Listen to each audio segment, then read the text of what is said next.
안녕하세요 여러분, 트라이 여행객입니다. 얼굴이 많이 탔습니다. 얼마 전에 태국 여행을 갔다 왔습니다.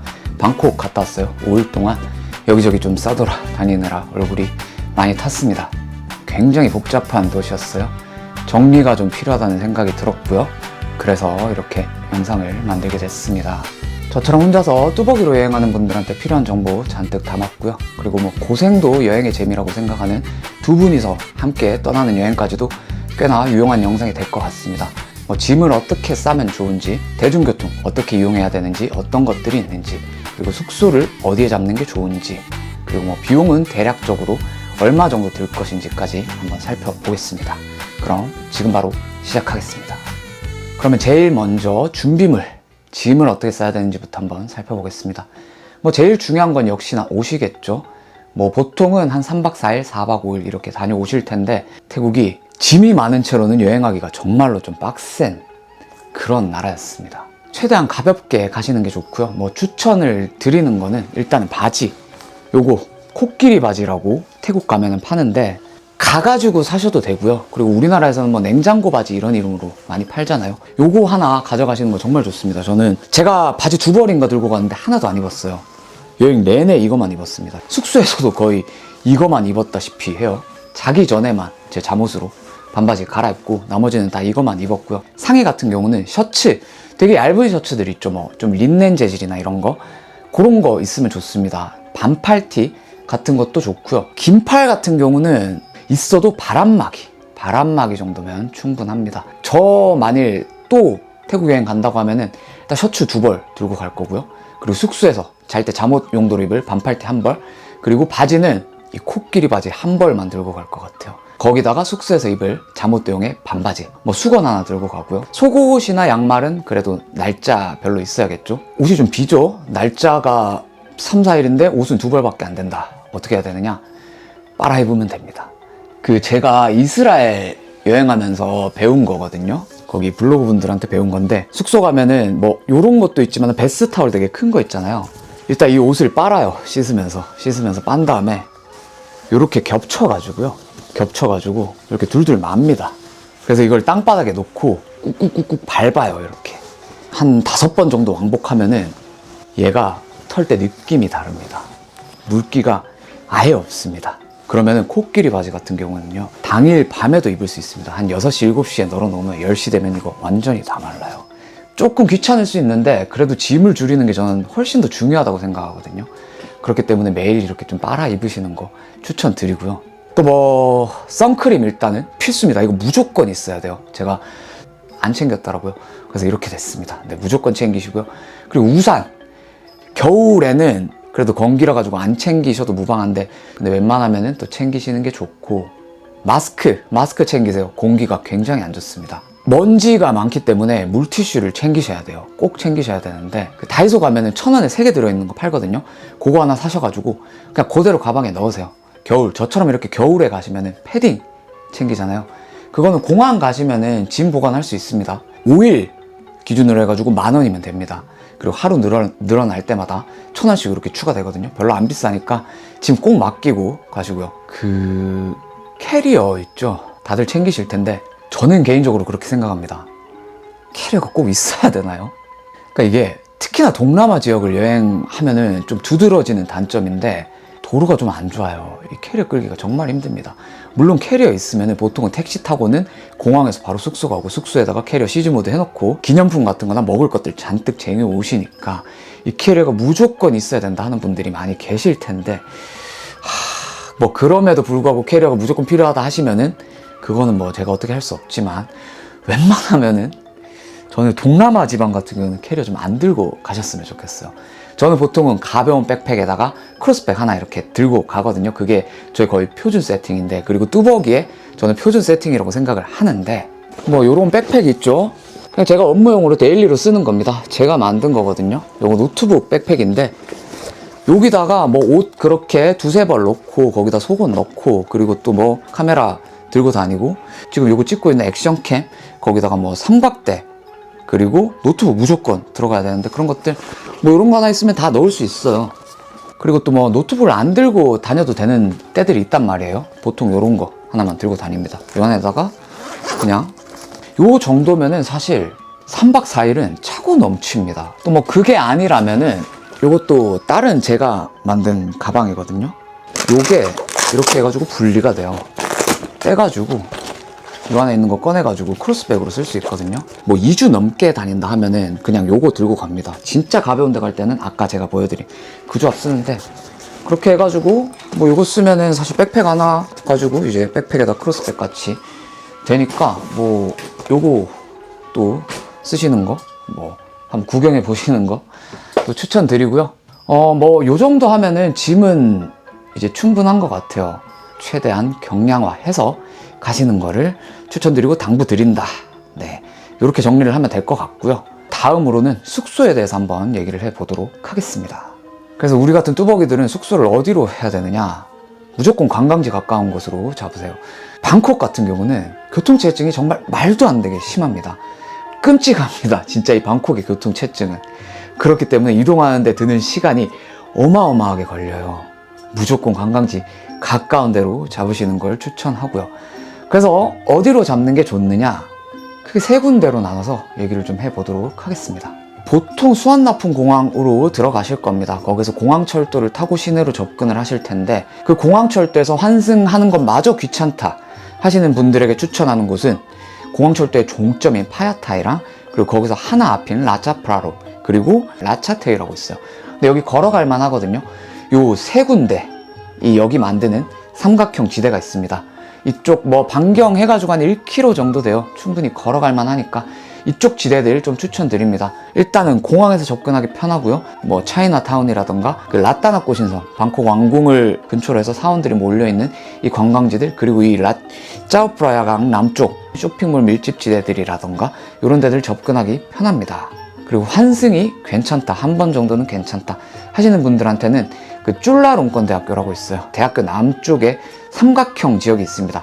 실롬역이랑 살라댕역이랑 쌈면, 그리고 총론시역, 이렇게 이어지는 삼각형 지대가 있거든요. 여기가 조금 더 알아봤을 때 게스트하우스나 이런 것들이 좀 뭐라 해야 될까요? 있어 보이는 데가 좀 많아 보였거든요. 그리고 개인적으로 좀 중립이다 생각하는 곳은 완만콘이라는 곳이 있습니다. 차이나타운 옆에 있어요. 그래가지고 사람이 너무너무 많거든요. 이 단점이 좀 커가지고 그래서 중립이라고 저는 좀 말씀을 드립니다. 장점이라면은 짜오프라야 수상버스 탈 수 있는 선착장까지 걸어서 갈 수 있어요. 그래가지고 이 방콕 시내에 있는 거의 모든 그런 관광지를 40분 이내에 주파할 수 있습니다. 방콕 시내에서 어디든 40분 이내에 갈 수 있다는 게 진짜 어마어마한 장점이거든요. 그 정도로 사통팔달에 요질하는 거. 나는 뭐 사람 좀 많아도 교통 좋은 게 중요하다 하면은 완만콘 근처 좀 잡는 것도 추천드립니다. 그리고 비추천하는 곳 딱 하나 있어요. 카오산 로드입니다. 여기는 섬이에요. 공항철도, 쇼핑 중심가, 그러니까 뭐 시암이나 이런 곳, 그리고 지하철역, 지상철, 이 모든 것으로부터 멉니다. 없어요. 카오산 로드는 웬만하면은 숙소로 잡지 않으시는 걸 추천드릴게요. 그럼 숙소는 여기까지 하는 걸로 하고요. 지금부터는 가장 중요한 교통, 대중교통을 얘기해 보도록 하겠습니다. 뭐 가장 먼저 말씀드릴 건 철도입니다. 일단은 지상철인 BTS가 있고요. 지하철인 MRT. 이렇게 두 가지 체계로 나뉘어 있어요. 근데 이 두 개는 서로 환승이 안 됩니다. 뭐 요금 같은 경우는 거리에 따라 가지고 다르게 받는데 35바트에서 40바트 수준이고요. 교통카드가 있는데 요거 뭐 보증금도 내야 되고 좀 번거롭습니다. 그러니까 그냥 현금 쓰시는 거 추천드리고요. 철도 교통의 노선에 대해서 하나씩 살펴보도록 하겠습니다. 뭐 크게 세 가지입니다. 그 BTS, 지상철이 두 개로 나뉘고요. 그리고 지하철. 일단은 지상철은 수쿠밋선이랑 그리고 시질롬선, 이렇게 두 가지로 나뉩니다. 이 수쿠밋선 같은 경우는 방콕 이 도심의 남부인 사무프라칸, 여기는 이제 방콕에서 조금 벗어난 교외거든요. 여기부터 북쪽의 돈마항 공항까지를 종으로 가르면서 연결을 하는 노선입니다. 굉장히 길어요. 굉장히 길고, 일단 시암 진화입니다. 이 방콕 모든 것의 중심이 시암 진화고요. 그리고 뭐 고급 호텔들이랑 유흥가가 있는 아속 진화입니다. 그리고 일본인 거리가 있는, 여기도 좀 고급진 동네예요. 프롬퐁이랑 통로, 여기를 지나가기 때문에 이쪽 가시는 분들 같은 경우는 쓸 일이 있을 거고요. 다음으로는 실롬선입니다. 사톤이라는 동네에 있습니다. 짜오프라야 강변에. 여기 맞은편 지역을 톰부리라고 하는데, 이 톰부리부터 시암까지 이어지는 노선입니다. 글쎄요, 이 살라댕이라는 역이 있는데 여기에서는 지하철로 환승을 할 수 있다. 요거가 효용 가치가 있지만은 그거를 제외하고는 살짝 애매한 노선입니다. 참고하시고요. 그 다음으로는 지하철입니다. 도심의 동쪽에서 서쪽으로 크게 이동할 때 유용합니다. 주요 관광지로는 이 사남차이에서 내려가지고 접근할 수 있는 라따나꼬신섬 왕궁 지역이 있고요. 그리고 완만콘에서 내리시면 차이나타운까지 걸어가실 수 있습니다. 그리고 실롬, 여기에 내리면 룸피니 공원 바로 옆이고요. 그리고 수쿠밋 역에서 내려서 접근할 수 있는 아속, 그리고 수쿠밋, 여기 같은 경우는 뭐 아까도 말씀드렸듯이 고급 호텔 많이 있고요. 뭐 유흥가도 있고 일본인 거리도 옆에 있고 이런 좀 고급진 동네입니다. 뭐 철도 교통은 이 정도면 충분할 것 같습니다. 그 다음으로 소개를 드릴 것은 수상버스입니다. 아마 여러분들이 가장 쓸 일이 많은 그런 교통수단 중에 하나일 겁니다. 어떻게 보면 가장 중요한 교통수단입니다. 이 짜오프라야 강을 따라가지고 주요 관광지들이 다 모여있기 때문에 이 수상버스 하나만 잘 타도 사실 이 방콕의 도심을 여행하는 데에는 아무런 문제가 없습니다. 근데 조금 어려움이 있죠. 직관적이지가 않아요. 지하철이라던가 BTS 같은 경우는 눈에 보이는 노선이 있잖아요. 바로 들어오는데 이 강 따라 가지고는 어디서 어디까지 가야 되는지 이런 게 안 보이니까 조금 어려울 수가 있어요. 하지만 생각보다 되게 간단합니다. 지금부터 하나씩 차근차근 살펴볼 테니까 겁먹지 마시고 따라오시면 될 것 같아요. 수상버스에는 크게 두 종류가 있습니다. 짜오프라야 강을 따라가지고 주요 관광지들을 다 돌아볼 수 있는 수상버스가 있고요. 방콕 도심제 운하가 하나가 있습니다. 도시를 횡으로 가로질러요. 그걸 따라가지고 운행하는 그런 수상버스가 또 있습니다. 요금 같은 경우는 노선 따라가지고 12바트에서 40바트까지 달라지고요. 일단은 가장 활용도가 높은 짜오프라야 강 보트부터 살펴보겠습니다. 비교적 정시성이 좋고요. 교통체증도 없습니다. 근데 막차가 6시면 끊겨요. 이게 좀 단점입니다. 구글 지도에서 경로 검색을 해보시면 옐로 라인, 어반 라인 이런 식으로 뜨면서 배 모양이 뜨거든요. 어떤 라인이냐에 따라 가지고 거기에 맞는 업체의 매표소를 찾아가신 다음에 표를 사고 배를 타시면 돼요. 색깔로 구별되는 노선이 있어요. 구글 지도 검색해보시면 뭐 옐로, 오렌지 이렇게 뜨는 게 있거든요. 이런 노선을 운행하는 짜오프라야 익스프레스가 있고요. 총 4가지 노선이 있습니다. 오렌지, 옐로우, 옐로그린, 레드 이렇게 4개고요. 오렌지랑 옐로우는 완행 개념이에요. 그리고 옐로그린이랑 레드는 특정 시간에만 운행하는 급행입니다. 노선 관계없이 배차 간격은 뭐 20분, 25분 이 정도 사이에요. 다음은 하위 브랜드 개념의 짜오프라야 투어리스트 보트입니다. 이거는 주요 관광지들만 좁은 영역에서 운영하는 그런 노선이 있고요. 방콕 왕궁 혹은 뭐 와다룬 그리고 아시아틱, 차이나타운 이런 곳들 다니실 때 많이 쓰게 될 겁니다. 1시간 더 막차 시간이 늦어요. 마지막으로 소개해드릴 회사는 타이스마일 그룹입니다. 총 3개 노선이 있습니다. 시티라인, 어반라인, 메트로라인 이렇게고요. 얘는 전기 모터로 운항을 하는 보트입니다. 에어컨이 있다는 게 장점이에요. 3개 회사 모두가 북쪽으로는 논타불이라는 동네까지 가고요. 그리고 남쪽으로는 아시아틱이라는 쇼핑몰이 있어요. 여기 사이를 운행을 합니다. 탑승 방법에 대해서 한번 얘기를 해보겠습니다. 웬만하면은 현금이고요. 표를 끊고 나가지고 배 일단 타면 차장이 확인을 하면서 표를 찢어줍니다. 그래서 내릴 때는 구글 지도를 보면서 본인의 목적지 있죠? 맞는 부두에 내리시면 됩니다. 뭐 타야 될지 잘 모르겠다 하시는 분들은 일단은 선착장 가셔가지고 나 여기 갑니다 하고는 구글 지도 보여드리면 알아서 해주실 겁니다. 표도 알아서 끊어주시고요. 보트 딱 오면은 이거 타면 된다고 막 이렇게 등 떠밉니다. 그러니까 고민하기 귀찮으시면 배 타세요. 처음 힘들어서 그렇지 배가 제일 편합니다. 다음은 사이언스앱 운하보트입니다. 도시의 중앙부를 횡으로 가르는 운하를 따라가지고 서쪽으로는 차이나타운 근처입니다. 팜파릴랏이라는 항구가 있어요. 여기부터 방콕의 도심 아주 동쪽까지 운항을 하는 그런 보트입니다. 노선이 2개입니다. 시암역 근처에 있는 프라투남 부두를 기준으로 해가지고 서쪽에 1개 그리고 동쪽에 1개 이렇게 나뉘고요. 서쪽에 있는 노선 같은 경우는 팜파릴랏부터 프라투남 사이를 운행합니다. 마운트선이라고 부르고요. 그리고 동쪽에 있는 거는 니다선이라고 부릅니다. 배차 간격은 10분에서 20분 사이입니다. 그리고 요금은 우리 돈으로 500원에서 1000원 사이입니다. 탑승 방법이 짜오프라야 보트랑 조금 다릅니다. 얘는 타기 전에 표를 사지 않아요. 일단은 탑니다. 타면은 차장이 돌아다니면서 어디 가냐고 물어보거든요. 그럼 구글 지도 이렇게 보여주시면 아, 거기까지는 얼마겠네 하면서 알아서 표 주십니다. 그러면 돈 내시면 돼요. 거스름돈이랑 같이 표 주시고요. 아까 프라투남에 환승역이 있다고 말씀드렸잖아요. 여기를 갖다가 지나는 경우가 있을 거거든요. 그때는 배를 갖다가 한번 내렸다가 타야 됩니다. 뭐 예를 들어가지고 제가 팜파릴라까지 가야 되는데 통로에서 그러면은 통로에서 이렇게 서쪽으로 쭉 가다가 일단은 프라투남에서 내려요. 그런 다음에 배를 갈아타가지고는 저 끝까지 가면 됩니다. 표는 따로 안 사셔도 돼요.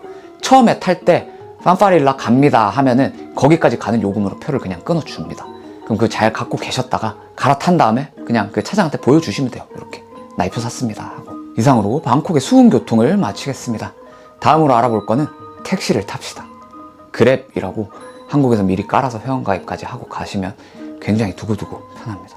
그렇기는 한데 사실 이거를 마냥 추천하기는 좀 어렵습니다. 돈은 문제가 아니고요. 결국은 시간입니다. 시간. 이 도심 이동할 때 이 그랩을 탄다? 저는 돈보다는 시간이 더 중요합니다. 시간이 금이에요. 다만 이 그랩이 굉장히 유용할 때가 있어요. 혼자서 여행하는 뚜벅이한테는 이 그랩이 유용할 수 있어요. 이 그랩 오토바이의 존재 때문입니다. 이게 진짜 어마어마하게 킥이고 치트키입니다. 얘는요, 교통체증은 완전 면역입니다. 신호를 받잖아요? 그러면은 얘는 차와 차 사이를 이렇게 막 기어갑니다. 그래서 항상 가장 앞에까지 가요. 그런 다음에 신호를 무조건 한 번만에 받아서 갑니다. 사실 차로 이렇게 가면은 신호를 한 번만에 못 받는 경우도 있거든요. 근데 얘는 그런 게 없어요. 그게 쌓이고 쌓이면은 어마어마한 차이를 만듭니다. 이렇게 자동차를 타고 한 40분 걸릴 거리를 10분 만에 가기도 합니다. 제가 시암 쪽 움직일 때 그렇게 많이 활용을 했어요. 그래서 뭐 이건 좀 우스갯소리긴 합니다만 두 분이서 이동을 하실 때도 비용보다 우리는 빨리 가는 게 더 중요하다 하면은 각자 그래 오토바이 잡아가지고 이렇게 목적지 똑같은 데로 찍고 가시는 거, 요것도 한번 고려해 볼 법합니다. 예를 들어가지고 어디 뭐 기차역을 가야 되는데 내가 늦었다, 도저히 안 될 것 같다, 그러면은 오토바이 잡으셔야죠. 답이 없습니다. 대안이 없어요.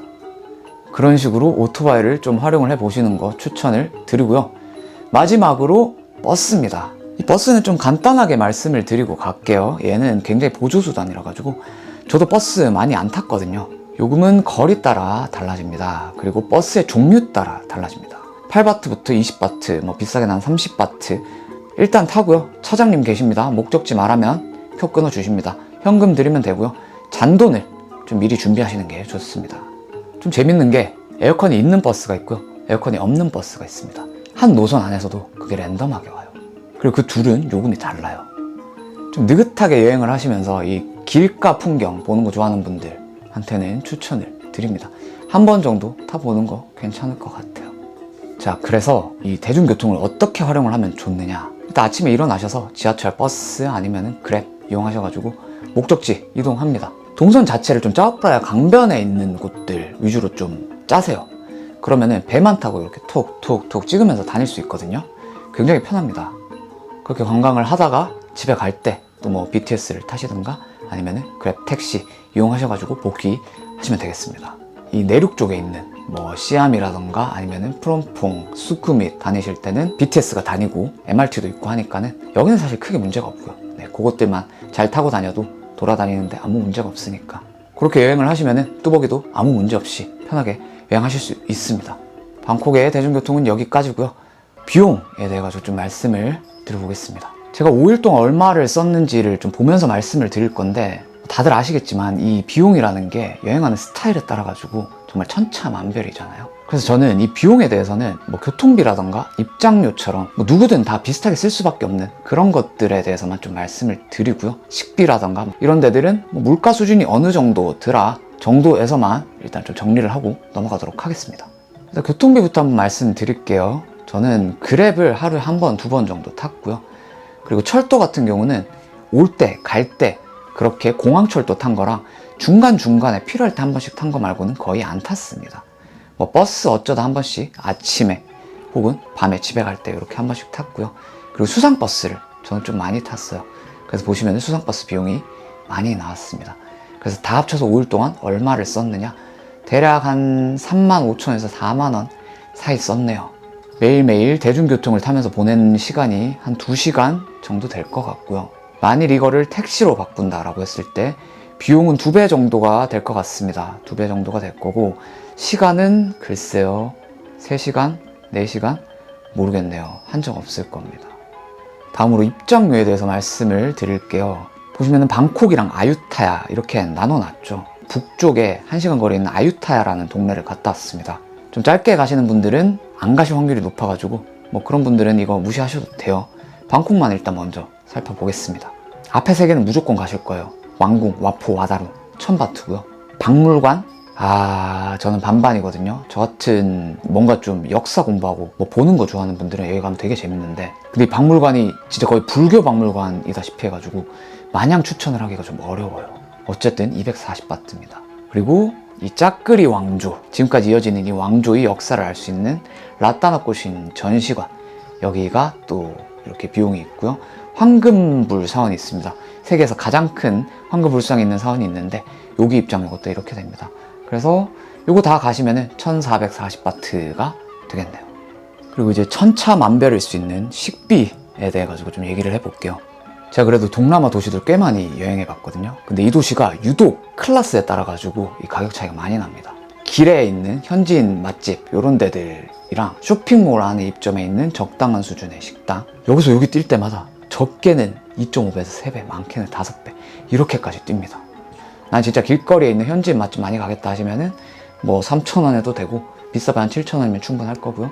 그래도 난 좀 쇼핑몰에서 깔끔하게 좀 시원한 데서 먹고 싶다 하시면은 15,000원에서 25,000원 사이 쓸 생각 하시면 되고, 그래도 한 번은 좀 각 잡고 써봐야지 생각하시면은 한 20만원 준비하시면 됩니다. 어차피 각 잡고 가실 거 빡세게 쓰십시오.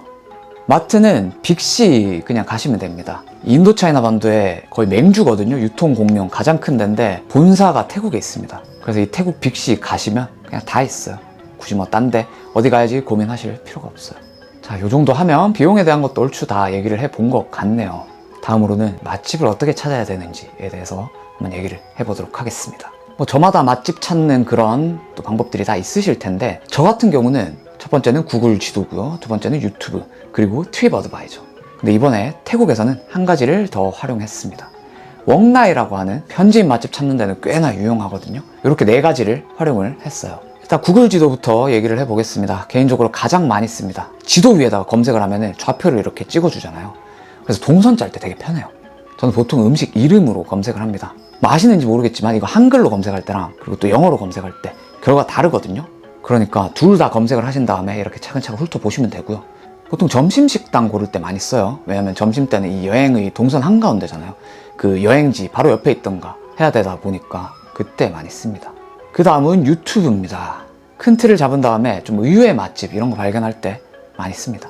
근데 뭐 사실 생각보다 채택하는 경우는 많지가 않아요. 좀 위치가 중구난방인 경우가 많습니다. 뭐 검색하실 때 팁 하나 드리면은 도시 이름, 레스토랑, 그리고 가이드 이런 식으로 많이들 검색하실 텐데 그러지 마시고요. 방콕, 그리고 스트리트 푸드 가이드 이런 식으로 검색해 보세요. 현지인 맛집이든가 아니면 여행자 맛집이라도 뭔가 미슐랭 빅그루마 가성비 있으면서 현지인들도 좀 같이 많이 다니는 그런 맛집들 소개하는 영상들이 많이 나옵니다.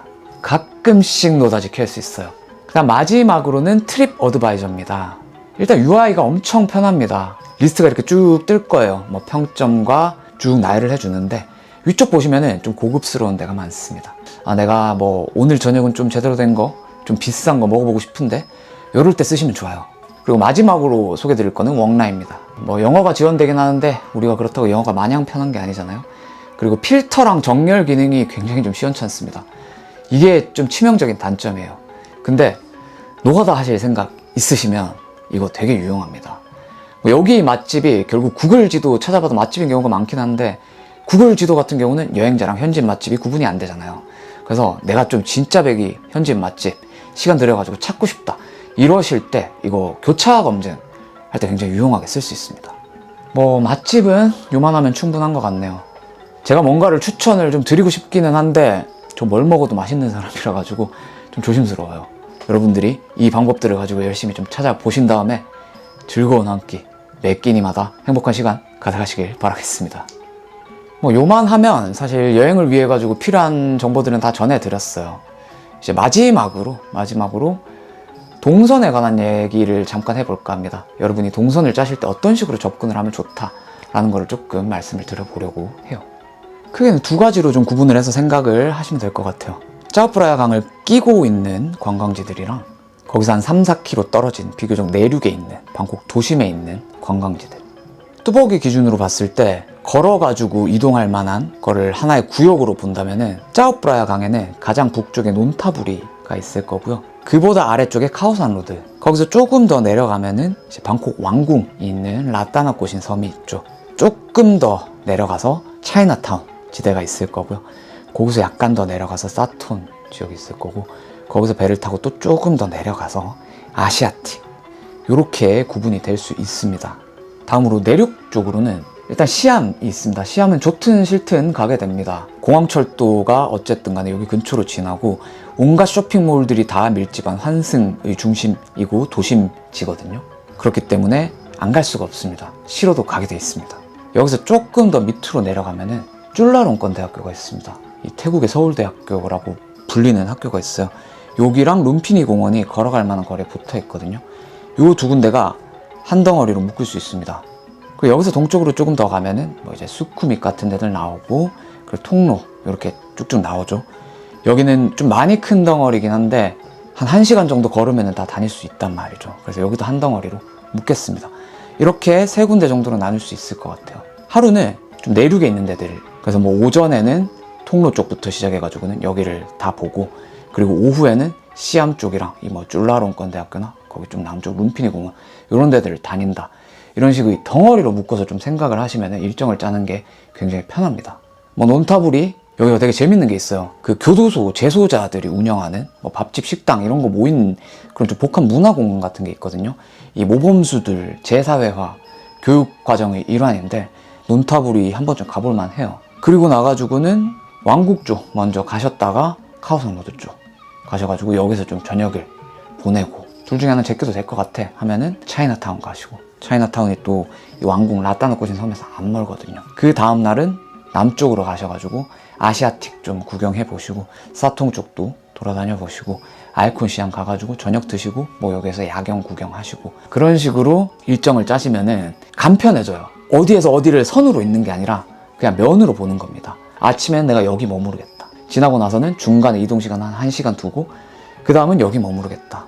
이렇게 하시면은 되게 쉽게 동선을 짤 수 있기 때문에 여정 설계는 그렇게 하시면 될 것 같습니다. 그러면은 이 뚜벅이 여행자를 위한 방콕 여행 가이드는 여기까지입니다. 모쪼록 준비 잘 하셔서 즐거운 여행 되시기를 바라겠고요. 물 많이 드십시오. 물 정말 많이 드시고, 그리고 과일 주스 파는 곳 자주 가시기를 바랄게요. 그늘 밑에서 자주 쉬시고요. 그리고 여행하시기 전에 여건이 된다면 짧게나마 역사 공부하고 가시는 걸 추천드립니다. 너무 깊게 파고들 필요는 없을 거고요.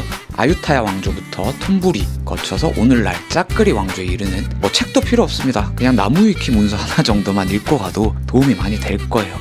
도시의 사원들이 왜 이렇게 많은지, 왜 이렇게 사방에 불교 문화가 가득한지, 어떤 사원들은 앙코르와트를 담기도 했는데 그건 왜 그런 건지, 뭐 이런 것들을 조금 깊게 이해하려면 역사에 대한 배경 지식이 없이는 조금 어렵습니다. 그러니까 여건이 된다면 역사 공부하고 가시는 걸 추천드리겠고요. 안전하게 잘 다녀오시길 바라겠습니다. 차의 여행일기 방콕 가이드는 여기까지였습니다.